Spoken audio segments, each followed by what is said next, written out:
Good morning. Please be seated. This is the time set for oral argument in the matter of Ashford versus ACCUWRIGHT Industries, Inc., our civil number 19-0160. Each side will have 20 minutes within which to present their arguments here this morning. The appellant may reserve some portion of that for rebuttal, but it's up to you to keep track of the time in that regard.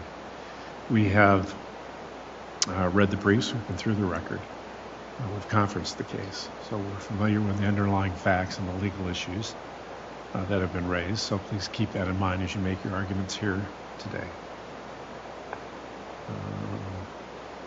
With that, appellant may proceed. Brent Gilfie, Your Honors, on behalf of the plaintiff appellant Lineal Ashford. What this case involves is a lethal trifecta of three things. One, a uniquely dangerous business, not just guns, but modified guns, that is insolvent and that did not purchase insurance to protect people from torts it might commit. This is exactly the situation that the law of alter ego is meant to address. It's exactly the situation that we don't want to be the public policy of the state of Arizona, that a solvent entity can use an insolvent entity to insulate itself from liability for the torts it commits. And I want to make an important distinction here, because I think the distinction was lost as a matter of law in the trial court level. If you look at the trial court's findings, she made very specific findings of fact that we believe lead inexorably to a finding of alter ego. Where we believe the law was misapplied is that the court looked at the two factors to find alter ego, one of which is corporate formalities, the other of which is the capitalization of the business. She emphasized the corporate formalities. As a general rule in Arizona and elsewhere, the case law is very clear that insolvency is the more important consideration above corporate formalities. But more particularly, and this is the distinction I want to make, in a commercial transaction, if somebody were to be suing Gunright, you can elevate corporate formalities perhaps to the way the trial court did, because in a commercial transaction, it's voluntary. Somebody has decided to do business with Gunright. They made that choice, and presumably they had the opportunity to look at the corporate documents and see how it was formed and all these other things. In a tort context, the victim doesn't get to pick its tort fees. And so when you look at keg restaurants, right, there's a discussion of alter ego is designed to prevent fraud or injustice. The fraud part of that, we believe, comes into play when you're talking about a commercial transaction. Was this... Sorry to interrupt. So I'm just thinking about how you started the argument with the corporate formalities and then the financial solvency issue. And I'm wondering, in evaluating the financial solvency aspect of it, it's very fact specific, isn't it? I mean, it's determined on the circumstances, the unique circumstances. I mean, what I'm thinking of here, and please help me with this, is that this was basically the first product manufactured. Did not go well, obviously. But you're asking us to base that finding on the one transaction, the fact of its financial solvency at the moment it manufactured that item, as opposed to a business that's has been operating for a period of months or years with a track record financially that you can evaluate. This business had been operating for years, Your Honor. It was capitalized with $100. The trial court found that as a matter of fact. Its average bank balance over those years was $375. But I understand the point, and it's a point that I wanted to address here. It's essentially the argument that the appellees make that, well, that's how startups get done, right? You have a solvent company that has equipment, materials, people support, in this case accounting and other people that were loaned to Gunright, facilities, which ACCUWRIGHT really didn't own, but at least in what I would call, and I can defend this, is a sham lease, But they had all that. They said, now we're going to start this business. Fine. Startups are great. We're all capitalists, right? We want this to happen. But they needed to insure this business, Your Honor. That's never addressed in their briefs. It's okay to finance a new business the way they did with limited capital resources and trying to make a new idea work. Great. Buy insurance. If you're asking for a rule that a startup company or such as this has to have insurance, isn't that really something that belongs down the street at the legislature, not here at the court, to make such a policy decision? Well, Your Honor, I believe this court has already expressed the factors that it uses to analyze alter ego. And one of the main factors, and we would contend the main factor, is insolvency. But insolvency can be cured. One way to cure it, no, they're not required to have insurance, and the legislature hasn't said that, but one way to cure the insolvency problem, and one thing that they can do when they're not capitalizing the business, is buy insurance. Isn't the capitalization issue really tied to an ongoing business enterprise where the issue is the money is regularly siphoned off so that the business is continually left undercapitalized, as opposed to a new business that's simply just getting started, and that's a reality? Well, again, this business had been going on for years. This happened to be the first titanium-coated barrel that they've made. But the business had been formed quite some time before this. And again, but they hadn't had a single sale until this one. Right. So this is the beginning of really the business. I understand it was in existence, but there was no ongoing operation until this one left. It's the beginning of revenue generation, Your Honor, but businesses start at some point and they do all kinds of work to get into a position to generate revenue. But back to your critical point, which is this court has expressed the rules to determine whether alter ego liability is appropriate. One standard to apply is the business insolvent?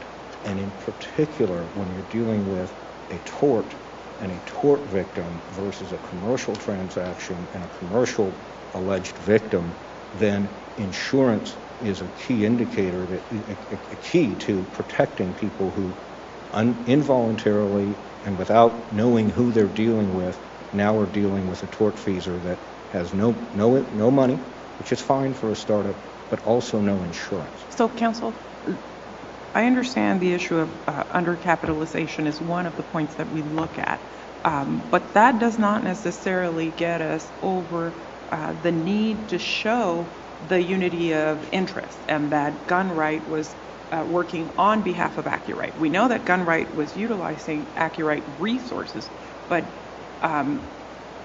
have you been able to show that ACCUWRIGHT was benefiting from Gunright in any way, or that Gunright was acting at the behest of ACCUWRIGHT? Well, we don't know that Gunright was benefiting because, as Your Honors have pointed out, Gunright was a new business, so therefore certainly wasn't sending any money back. We know that Gunright was benefiting from ACCUWRIGHT in terms of the lease, the equipment, the materials, all those other things. But, Your Honor, here's the biggest benefit that ACCUWRIGHT got from Gunright, and it's why we're here. It had a vessel to capture liability, and that's what's wrong. Think about this for a minute, Your Honor. Think about the procedural posture that we're in right now. Gunright's here. Gunright has a verdict, a judgment against it. Gunright is arguing that it should keep all the liability. If it was an independent company with its own interests, it would argue, wait a minute, ACCUWRIGHT should share in the responsibility of this, but it's not. Think of this strange procedural posture. ACCUWRIGHT should share in the responsibility for this because we borrowed resources from them, and we borrowed space, we borrowed machinery. But what was ACCUWRIGHT getting out of it? Potentially, I recognize, had Gunright grown, right, we could be talking about a situation where Gunright is underfunded and yet producing and generating income that ACCUWRIGHT is benefiting from. But we didn't quite get there. So I'm having a difficult time seeing that unity of interest and ownership. The sole fact that one same person owned both companies doesn't by itself get us there. I agree with you, and that's why all the findings of fact that Judge Lemaire made are critical because there are more findings of fact than that. But I would submit to you, Your Honor, that we don't have to, alter ego applies whether the insolvent company has been successful and transferred money, or whether it was a gleam in the eye of the creator. In other words, the hope and anticipation was it would do that. And in the meantime, they didn't capitalize it, and they didn't buy insurance to protect against victims. So how do we get there? What evidence do we have to know that had Gunright grown, they would have maintained this same status of being underfunded, and ACCUWRIGHT would have benefited? How do we know all of that? Gunright and ACCUWRIGHT both say in their paperwork, Your Honor, and they said, and one of the findings of fact was that ACCUWRIGHT intended to get paid. We think it was a sham, quite honestly, but the bills were submitted. That they intended to get paid rent? So there was $60,000 at the time of this accident owed to ACCUWRIGHT. $60,000. So it's more than, we believe there was a gleam in the eye that this would be a great business, and a lot of money would get funneled back. Right, in but addition. paying rent and paying for the use of equipment is not the same as receiving the profits. But why make that distinction between profits versus, so if I have a building that costs me $10,000 to use that building, and I bring in a subtenant for $3,000, I've made $3,000. It's in the form of savings. I don't But have that's to pay. a profit from renting the space. That's not because you're tied to the business that your tenant is involved in. I mean, that's But very they were different. inextricably tied together. Gunright couldn't have done anything without. So then if Gunright had rented space from some other business, that other business would have been liable? Nope. But Gunright couldn't rent space. It couldn't have done what it did. It couldn't have gotten into this business without ACCUWRIGHT giving it materials, equipment, space. Or someone else could have funded. I mean, it didn't have to be ACCUWRIGHT. It could have been anybody willing to lend the money. Right. But Okay, let me ask you, let's go to the factors that we need to consider in determining unity of interest and whether it exists. So we have failure to maintain corporate formalities, which the court here found that they did, even though there was there was one area where they did not, but predominantly maintained the corporate formalities. Whether the plaintiff was aware that he was dealing with separate legal entities. In this case, I don't think there's evidence to say that there was that ASHFORD was misled in any way. I don't think ASHFORD knew about ACCUWRIGHT. Whether there was commingling of personal and corporate assets. We have Gunright using, as we've said many times before, equipment, but not necessarily commingling assets. There's a ledger kept of the amounts owed by Gunright to ACCUWRIGHT. Then, if there was diversion of corporate assets for purposes not benefiting the corporation, I think that's the sticky point, and then significant undercapitalization. So I think that's the part that I'm struggling with, whether we're really showing acting for the benefit of ACCUWRIGHT, not merely both being owned by the same person. The cash flow between the two, which of course all went from ACCUWRIGHT to Gunright, is the critical nexus there, Your Honor. And so ACCUWRIGHT wasn't taking profits from Gunright. There were no profits to be made, but it was theoretically, by billing, it was getting a benefit. It was owed $60,000 for a company that presumably was using some of its space and using its equipment that it already owned. It wasn't an extra expense to ACCUWRIGHT to do that. And let me make this point. I think it's made in the briefs, so I don't want to rehash it too much. To show that this was a sham, if you could just consider the lease agreement. The lease agreement, ACCUWRIGHT rented a building it did not own. It rented it for a term that was either 1 year or 2. It said 1 year, but then spelled out the months, and it was 2 years. And of course, no money ever changed hands. And not only that, the lease was renewable indefinitely by Gunright. No money exchanged hands, but Gunright had no money to exchange. Which is why there should be alter ego. It was insolvent. It didn't have any money to do anything. And it reveals why the whole thing is a sham. The whole thing was designed so that you've got a liability vessel here in Gunright. And it's okay to do that. We've set up corporations and partnerships for a reason. What's not okay is to do it in a way that if some poor victim stumbles across this dangerous business and gets hurt, they can't recover. So where do we draw a line? You're saying that every startup has to be sufficiently capitalized for any potential liability before it starts. Is that what we're supposed to say here? Well, what I believe what you can say in this, I don't believe the court would want to go that far. I don't think there are bright line rules. If we rule that in this case, underfunding a startup company results in alter ego liability, isn't every parent company that opens one of these subject to that same rule?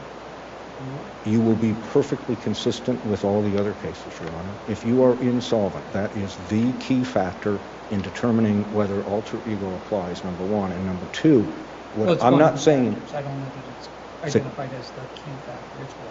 Well, I believe it is the key factor in a tort case, Your Honor. I don't believe it's the key factor in a commercial transaction case, but we're talking about a tort case. And again, I'm not suggesting to the court that it has to say that insurance has to be found, but what I am suggesting is that's one way to offset the fact that the business is insolvent.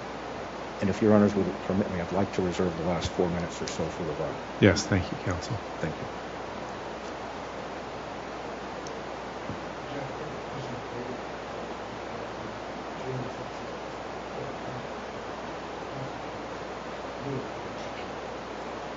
Very good, thank you.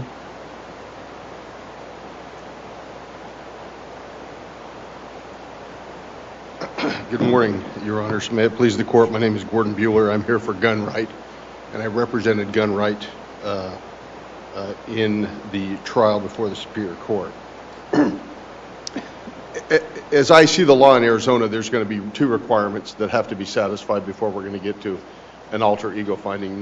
Number one, what we could call the formalities prong, is whether or not the corporate form was adequately maintained and respected during the time of its operation. And number two, there's got to be some kind of finding of fraud or injustice on the second part of that analysis, as I understand the law in Arizona and the cases in Arizona, which are fairly clear on those points. The fact findings regarding it has to be a combination of both of those two things. The fact findings made by the trial court are very clear with the idea that the corporate formalities of these two entities, ACCUWRIGHT and Gunright, were separate, always were separate. They did business separately. They did different kinds of business. They were not incorporated near the same time. In fact, ACCUWRIGHT was incorporated in 1997. It did business as a registered aerospace and aeronautic company that did coatings for airplane applications, and did business for 16 years until 2009 when Gunright was established. And again, as everybody concedes, Gunright was established as a hobby company for the owner, Mr. Wright, of ACCUWRIGHT. So again, these companies were set up to do different things. They maintained separate licenses. They maintained, in one case, a federal certification for aeronautic applications, and in Gunright's case, a federal firearms license. Again, these things were not the same businesses, were not operated in the same way. And I think the court has, as I understand the court's questions, has placed its finger where it should be, which is what's the benefit to ACCUWRIGHT in all this? Because one of the findings deals with the fact that Mr. Wright did make a payment on behalf of Gunright to ACCUWRIGHT of, I think we're at $11,000. Isn't that mixing at some level? Because you've got a common interest in Mr. Wright in both of them, and he didn't run it through Gunright, which is what you'd expect if you're going to honor the corporate form. But that's the only exception, Your Honor. And again, what Mr. Wright testified that he was doing was paying an outstanding obligation that was created when he started Gunright to ACCUWRIGHT.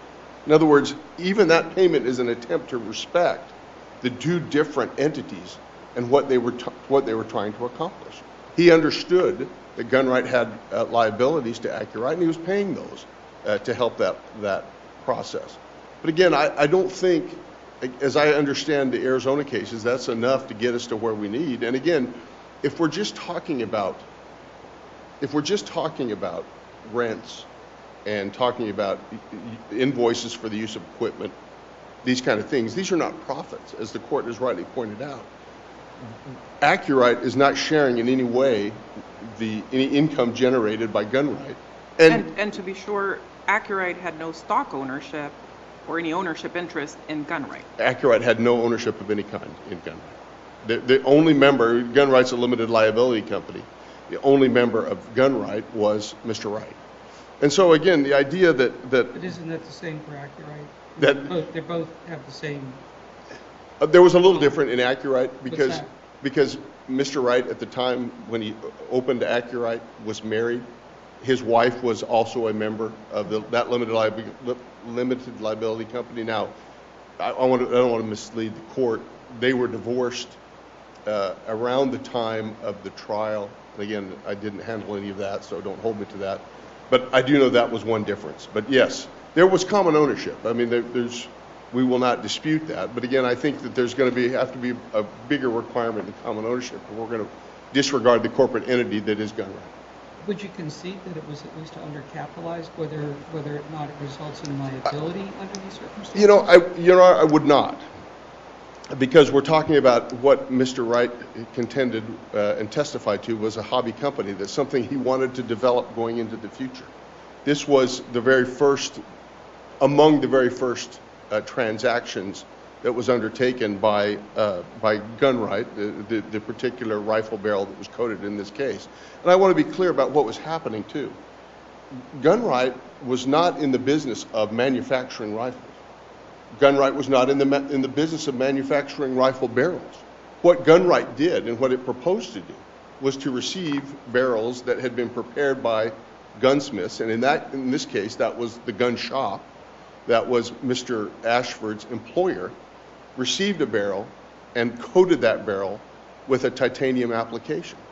And so the other interesting fact about this, if that answers your question, Your Honor, the other interesting fact about this case that I think about is that, if I can find my notes here, is that there's been a stress from the plaintiff's side about, well, this is a tort case. And yes, that might be, there's some truth to that. But the reality is that Mr. ASHFORD participated in the creation, and this is what's interesting in the case all the way through. Mr. ASHFORD participated in the creation of the rifle barrel to which the titanium application was made. It's not like Mr. ASHFORD was not in a position to evaluate this. Because that's not really part of the issue with regard to ultra evil. That's really getting into the instructions, isn't it? Yes, and I'm not arguing the findings. I'm just saying that what I'm trying to argue is that the concept that in a tort case you really need to have liability insurance because the person cannot evaluate the efficacy of this product or the efficiency or the safety of this product is not true in this case, because I think Mr. ASHFORD could evaluate the safety of the product, and in fact he testified that he knew it was a new product and that he knew that it needed to be worked through. And so I say that only for that purpose, Your Honor. Counsel, could you spend some time then talking about the other important prong you referenced, which is the fraud or injustice, and most particularly the term injustice, which I find to be rather imprecise. Elastic. The suggestion here, I think, is that it should apply where someone is injured and their recovery is somehow adversely affected. Yeah. Your Honor, again, as I looked at the cases that were cited, there's one case in particular out of South Carolina, who I apologize, was cited in the reply brief by the plaintiffs, and it escapes me. But it stood for the proposition that, well, wait a minute, if you're insolvent, you're going to be responsible. You can disregard the corporate form, and you can pierce the veil, and you can make the individual responsible. I went and looked at that case, and that case resulted from the owner of the company taking $200,000 or $300,000 out of the company by way of distributions, profit, however you characterize that. In other words, there has to be an ample exchange between the corporate form, the individual that's behind the corporate form and the corporate form itself before we're going to find the injustice in that transaction. In other words, the person took out monies, left the corporation insolvent, substantial monies in that case, and then the individual who was injured did not have a recovery. And I find that to be true also in the Arizona cases. If an individual behind a corporation takes, what's the name of the case?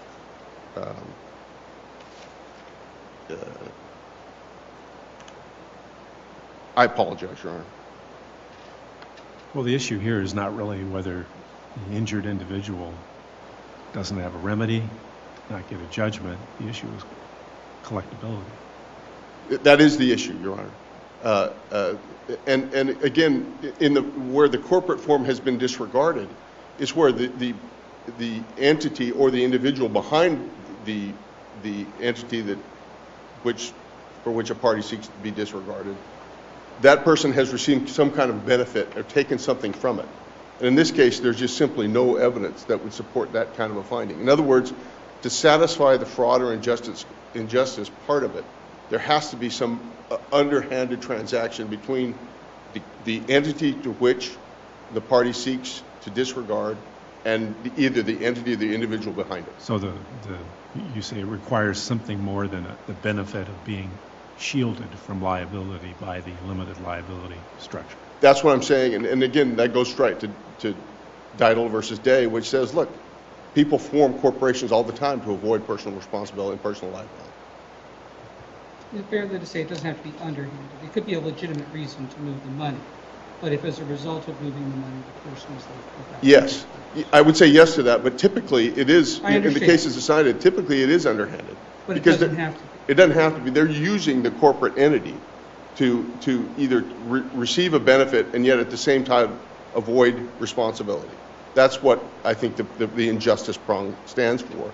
But in this case, there hasn't been any evidence, there wasn't certainly any presented to the trial court, that ACCUWRIGHT, in this case, was receiving a benefit from gun right.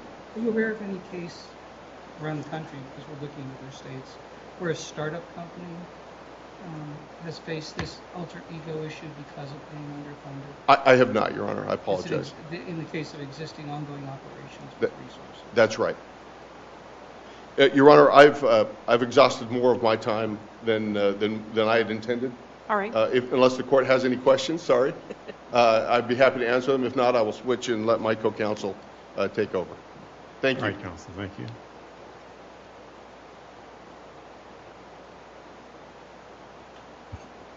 My name is Mike Rossi, and I was trial counsel for ACCUWRIGHT.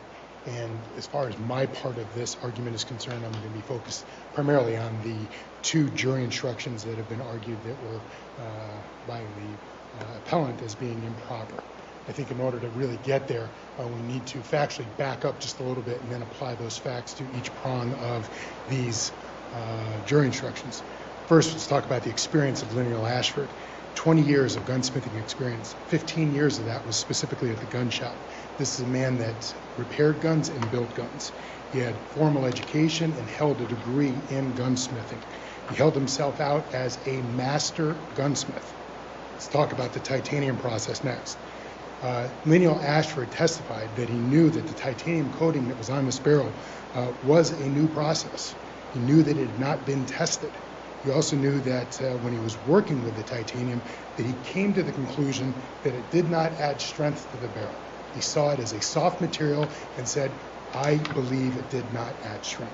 That was while he was working on this particular barrel. So let's talk about the barrel itself. Mr. Ashford, as my co-counsel just pointed out, did all of the work on this particular barrel. Not only did he machine the metal, he then machined the titanium that was applied by Gunright. He knew that the metal barrel was too thin. It was referred to as a jacket because it was that thin. He was the one that specifically brought it down to the thickness of the metal that was directly underneath the titanium. He admitted that if he designed it, he would have left more metal. That is, if he had the opportunity to design it. Believed that the bore, that is where the bullet or the bullet travels through, believed that the bore was undersized and tight. This is all of his testimony now. He also understood that the bore was off-center, and because it was off-center, it created one side of this barrel to be thicker and another side to be thinner. He understood very well, just based on his experience, that an undersized bore can create overpressurization. Right? Let's talk about overpressurization. Knew that the gun's owner, Mr. Burnham, experienced overpressurization. This is a man that came back to the gun shop twice with overpressurization issues. He knew that the barrel could explode. Again, Mr. Ashford knew that the barrel could explode if there was too much pressure inside of that barrel. He knew that a failure could cause an injury to his hand if on the barrel.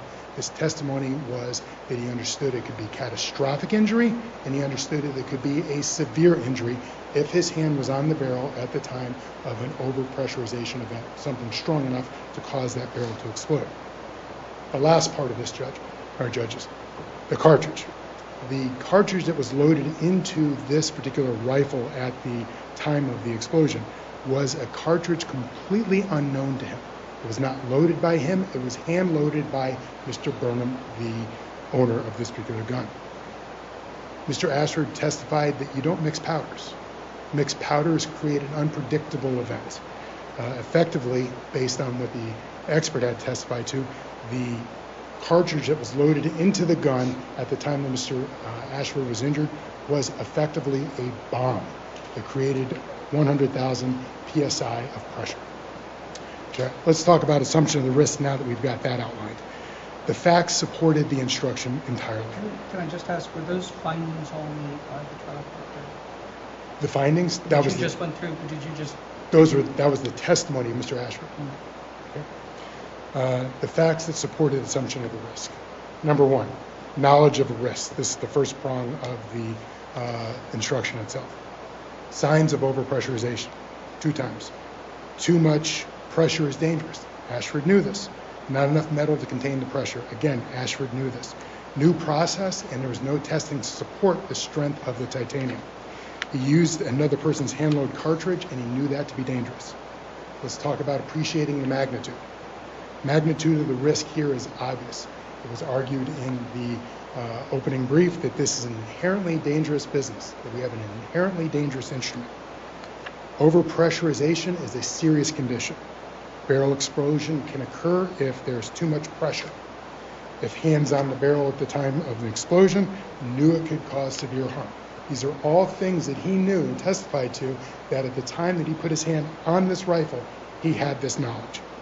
He then voluntarily proceeded and accepted that risk. Burnham, the owner of the vehicle, of the rifle itself, believed the rifle to be unsafe. That's why he didn't want to fire it anymore. He brought it back to the gun shop to allow the experts, if you will, to handle this particular rifle. The gun was taken by Mr. Ashford without any precaution, and that unknown cartridge was loaded into it, and then he admitted, again, this is his testimony, he admitted to accepting the risk of the harm and firing the gun nonetheless. This is assumption of the risk to a T, right? It's not directly contrary to the rule of law. The instruction was provided to the jury, provided the essential components of assumption of the risk, and they were allowed to determine, if you will, fault percentages. It didn't remove, if you will, the idea of assumption of the risk from the jury. There was not a conclusory statement from the court telling the jury that they had to find in favor or that they had to find assumption of the risk. And as a matter of fact, they were able to determine relative degrees of fault because they came back and apportioned 20% of the fault to the plaintiff. So it was not taken from them. They were still able to make that determination. So clearly, the plaintiff was not barred from recovery. The objection that was raised by counsel at the time of trial was nothing more than a general objection. There was no argument as it relates to whether the instruction on assumption of the risk was a proper statement of the law. And because of that, any argument now that's been raised for the first time in the opening brief, that argument has been waived. Now, as it relates to the sophisticated user, again, same issue at trial. There was a general objection that was lodged. There was nothing distinct about the objection. There was no specific ground for the objection, and there was no argument that there was an improper statement of the law. Again, therefore, making it waived.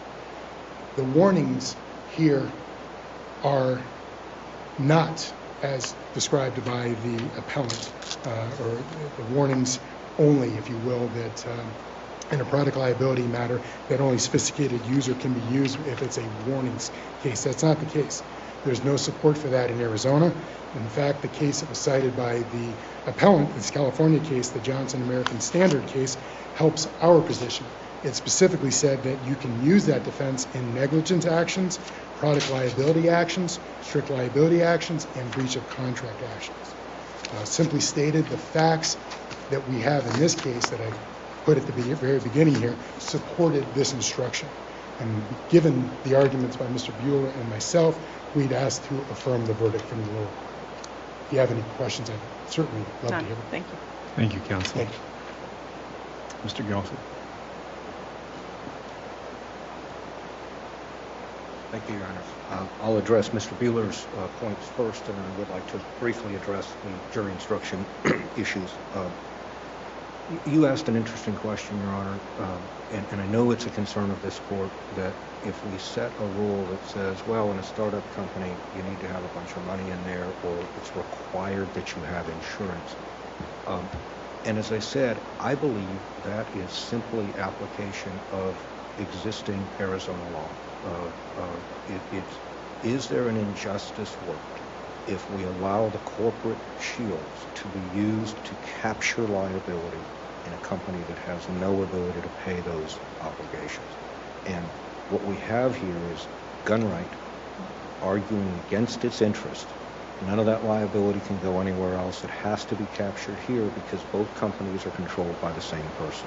So the liability vessel, while legal to use that, it's not appropriate to use that shield to prevent the liability from going to the solvent company. You got two companies here, one that had insurance and money, and one that had no money and no insurance. And it's manifestly unjust to say that that is what Arizona allows. And more importantly, Your Honors, yes, it's a hobby company, but it is an inherently dangerous activity. It deals not just with guns, but with modified guns.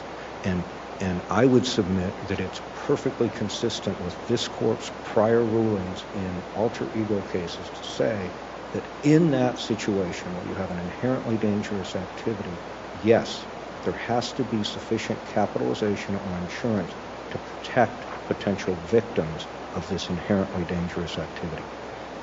With respect to the money, which I know is another concern that this court had, on the books is a $60,000 obligation going back to ACCUWRIGHT. And the distinction, as I said earlier, between profits versus money just flowing in that's presumably for some other reason, it's no difference. It's still $60,000 that was owed to ACCUWRIGHT.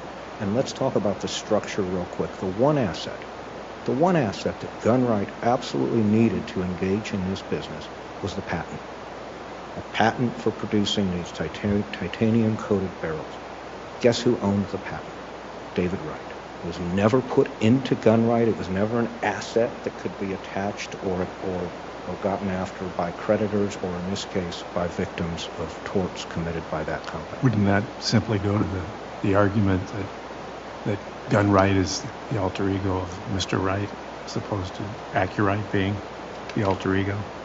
Well, it's the way that the construct was. You had a solvent, well-capitalized and insured company over here. You had one that was not, that was capturing all the liabilities. You don't need to get all the way to Mr. Wright, and Arizona law hasn't adopted that rule, but you don't need to get there. You just need to look at the two companies and say they acted for a common purpose, which the trial court found, and they were working together, and we submit, Your Honor, it's very clear from the record and the lower court's findings here, that they were working together in this way. You hold the liabilities, and we'll protect the assets over here. Real quickly on the jury instructions, Your Honor, I want to focus on the sophisticated user instruction. The law is clear. That is an affirmative defense in a failure to warn case. There's no allegation of failure to warn. It's not a failure to warn case. So what happens when the judge instructs the jury on a sophisticated user is you're creating an entirely different burden for the plaintiff at trial and using an instruction that creates all kinds of inferences, right, and allows all kinds of arguments in a case where Wait a minute, because we're running out of time. I need Yes. to interject here. Didn't the complaint state that as a proximate result of Gunright's and ACCUWRIGHT's failure to give Ashford adequate warnings or instructions with or about the modified titanium alloy, et cetera, didn't the complaint raise the failure to warn? there was no failure to warn count in the complaint, Your Honor. And that's why we submit that instruction was improper. And I'm out of time, but I appreciate y'all. Thank you very much. All right. Thank you, counsel. We appreciate the arguments presented here this morning, as well as the briefing on this matter. We'll take this case under advisement. We'll issue a written decision in due course. And with that, we are adjourned.